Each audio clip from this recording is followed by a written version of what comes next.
Hello అండి, నా పేరు హైమ. నేను పుట్టపర్తి వెళ్ళి హైదరాబాద్ వస్తున్నాను. కర్నూలు దగ్గర మీకు యాక్సిడెంట్ అయింది కదండి. ఆ యాక్సిడెంట్ దగ్గర దూరంగా ట్రాఫిక్ జామ్ అయింది.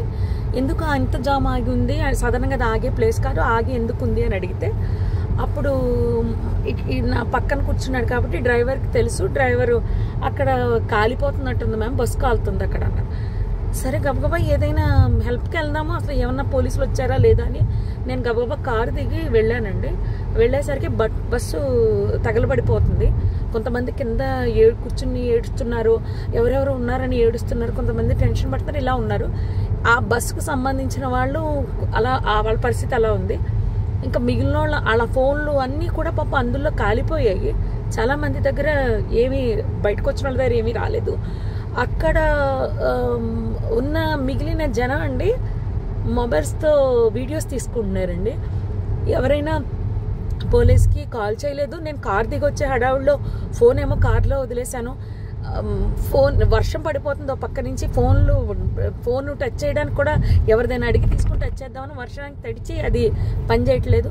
నేను మళ్ళీ గబగబా కార్ దగ్గరికి వెళ్ళి వెంటనే కర్నూలు ఎస్పీ గారికి అండ్ ఎస్బీ ఇన్స్పెక్టర్ గారికి కాల్ చేశానండి. లక్కీగా ఎప్పుడో నెంబర్స్ ఉన్నాయి. కాల్ చేస్తే వాళ్ళు ఇమీడియట్లీ రెస్పాండ్ అయ్యారు. వాళ్ళు రెస్పాండ్ అయిన కాసేపటికి రూరల్ సిఏ గారి బృందం అంట వాళ్ళు వచ్చారు. దాని ముందే ఫైర్ స్టేషన్ వాళ్ళు వచ్చేసారు.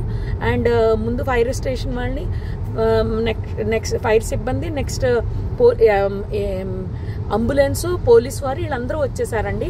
అప్పటికే ఒక ప్రైవేట్ వెహికల్లో ఒక 6గురిని హాస్పిటల్ పంపించారు. నాతో అతను ఎవరో హరీష్ అంట, ధర్మవరానికి చెందిన అతను. పాపం చాలా మంచి వ్యక్తి ఆయన కూడా.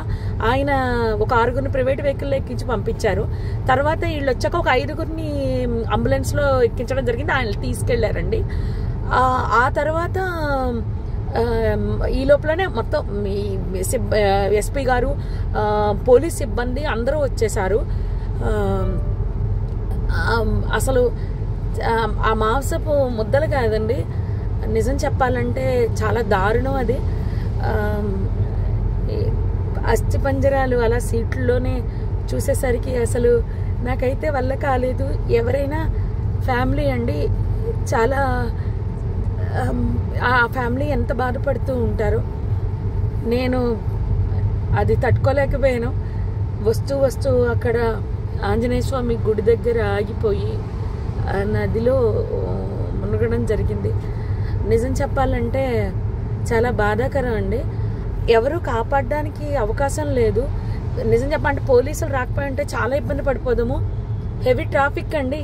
పోలీసులు లోపలికి రావడానికి బయటకి కూడా ఉండకపోను. ఆ ఇన్ఫర్మేషన్ ఇవ్వడంతో క్లియర్ చేసుకుంటూ వస్తూ మొత్తం లోపలికి వచ్చారు. అంతా ఆఫ్ చేశారు, మంటలు ఆఫ్ చేశారు. జరిగింది అయితే ఇదండి. ఆ బస్ కిందనే బైక్ ఉండిపోయింది. ఆ బైక్ని కొట్టేస్తే బైక్ అతను చనిపోయి రోడ్డు పక్కకి పడిపోయాడు. మళ్ళీ ఆ బైక్ మాత్రం బస్ కిందకి వెళ్ళిపోయిందండి. అర్థమైపోయింది ఇది సార్ జరిగింది.